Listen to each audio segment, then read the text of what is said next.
Hi, I'm Gunnar Lanfear, and for my industry profile project, I picked timeshares.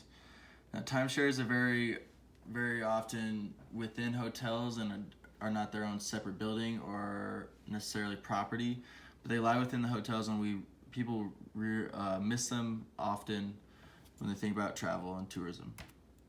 So, what are timeshares? Timeshares are defined as the arrangement whereby several joint owners have the right to use a property as a vacation home under a time-sharing agreement. Uh, Timeshares brought in over $9.2 billion in revenue for travel industry over the past year, and they're largely domestic tourism, but also it brings in lots of international tourists that come in from all over the globe to have places in Florida, California, New York, and otherwise.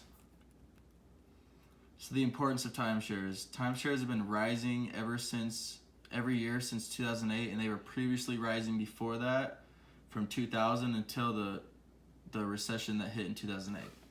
They're controversial because they require long contract deals over a couple of years.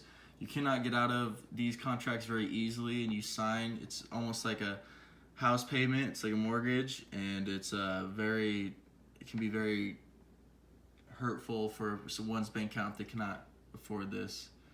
They depreciate in value as soon as they are purchased. They're often referred to like new cars, where right as you drive it off the lot, they instantly decrease in value.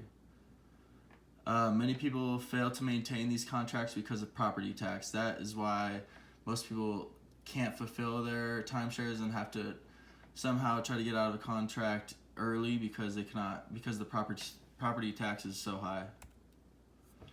Here's a graph showing the sales of timeshares from 2000 on the far left to 2015 on the far right.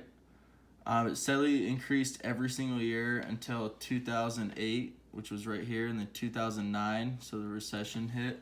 They lost about $2 billion in sales. But ever since then, it's been going up until the coronavirus has hit. So the coronavirus importance. It's driving economy into recession, which is going to ultimately hurt the sales of timeshares.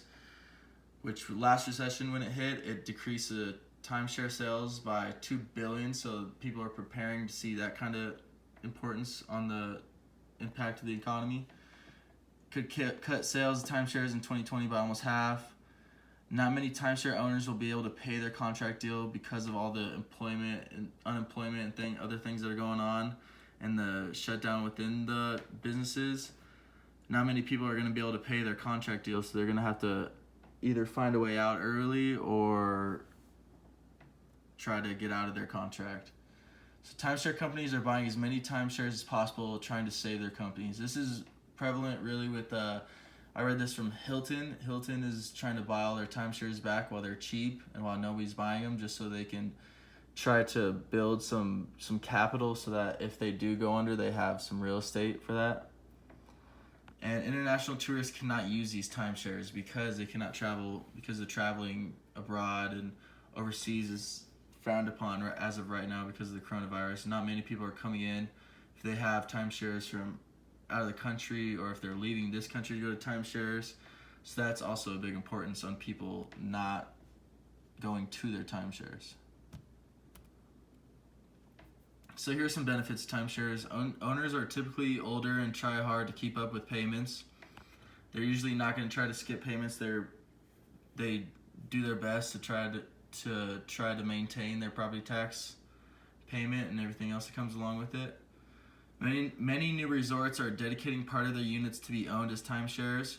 So resorts are realizing that timeshares continually increase in sales and tourism and bring in a lot of their sales that happen every year. And it's a contract deal, so you're getting paid whether they're there or they're not there. And then they employ many salesmen and typically earn respectable wages. So salesmen within timeshares, it's like working at a car dealership. You can earn, it's like commission. So if you sell many timeshares and you do well, then you're gonna earn lots of money and do well. So here are the timeshare problems. They lose value as soon as they're purchased. Like we said, they're a new car. They're hard to market because they're usually sold from mail and telemarketing. They're also sold a lot when people are at the resort, and when people are trying to sell you to come to that resort and to buy a timeshare so that you can come back. Huge resale market, and like I said, they usually purchased during a vacation, so people are just on cloud nine when they're on vacation, so they're happy, and so people are they're gonna push them to sell the timeshare so that they'll buy it. So people usually regret buying timeshares after a year or even less than that, and will try to sell their timeshare. So here's a job posting I found for timeshares. It's for the Wingate or Westgate in Las Vegas. They're trying to find a salesman that will sell timeshares for them. They said that it's a very flexible job. People like doing it. You work with good people. And they said very respectable wages, as I already said once before. And so it's a job that if you're good in sales, you could do very well in.